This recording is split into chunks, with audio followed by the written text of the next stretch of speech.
Seperti di Publika, sepanjang peradaban umat manusia, kita mengetahui banyak sekali peradaban yang mereka mengasosiasikan tanah dengan perempuan. Misalnya di Yunani, ada Dewi Gaia dan Demeter yang mewakili bumi. Kemudian di tanah air kita punya Ibu Pertiwi, tinggalan dari peradaban Hindu, yakni Dewi Prativi yang merupakan Dewi Bumi.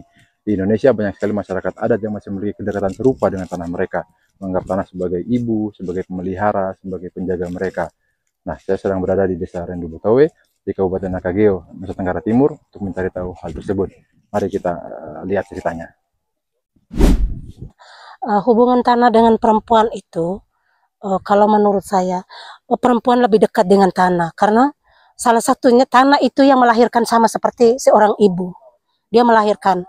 Dan kehidupan kami sehari-hari, kami seorang ibu itu hanya dengan bercocok tanam, dengan memetik hasil yang ada di atas tanah. Dan tidak mungkin kami itu dari dulu tidak pernah yang namanya beli. Karena memang kita sudah ada semua, yang beli itu kecuali kopi gula yang tidak ada di kampung. Tapi namanya bahan makanan itu semua ada. Dan salah satu contoh, saya punya anak itu tamat SMA. Mereka berdua itu hanya dengan hasil panen. Karena memang saya ambil hasil dari saya bekerja kebun, menanam, dan sampai menuai. Hasilnya itu saya jual sebagiannya untuk untuk kebutuhan makanan, tapi yang lainnya saya jual untuk makanan, untuk pendidikan anak saya. Memang ada penambahan yang dari luar dengan hewan, misalnya kita kan ternak babi, sapi.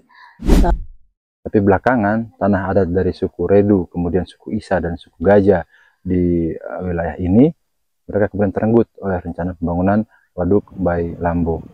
Mereka punya tanah ritual, kemudian tergusur, mereka punya rumah-rumah tinggal, mereka punya area untuk berkebun, area untuk berburu, semuanya hilang. Tradisi mereka terancam atas nama pembangunan. Ada adat yang kemudian terkorbankan dengan pembangunan ini.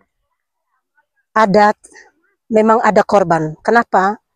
Yang pertama, kalau adat yang semua warga atau semua masyarakat adat Rendu, yang pertama itu khususnya tempat ritual yang namanya berburu adat. Kalau kita di sini bilang dai, itu tempatnya sudah tidak ada karena di sini sudah digusur semua.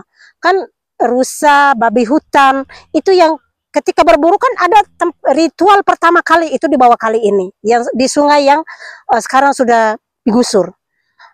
Tempat untuk di rusa, babi hutan itu sudah tidak ada karena sudah digusur, sudah jauh, kan kita tidak bisa berburu lagi di tempat yang sekarang. Dan juga untuk ritual lain, misalnya di saat tahun nuwa, tahun ae, itu kita membutuhkan bahan anyaman, misalnya mata tata, bere, tetapi hasil akhirnya sekarang semua lontar-lontar gebang-gebang yang ada di sekitar ini sudah tidak ada. Kita mau ambil lagi di mana? Jadi intinya pembangunan mungkin adalah hal yang baik, tapi pihak-pihak terkait juga harus peka terhadap tradisi-tradisi setempat.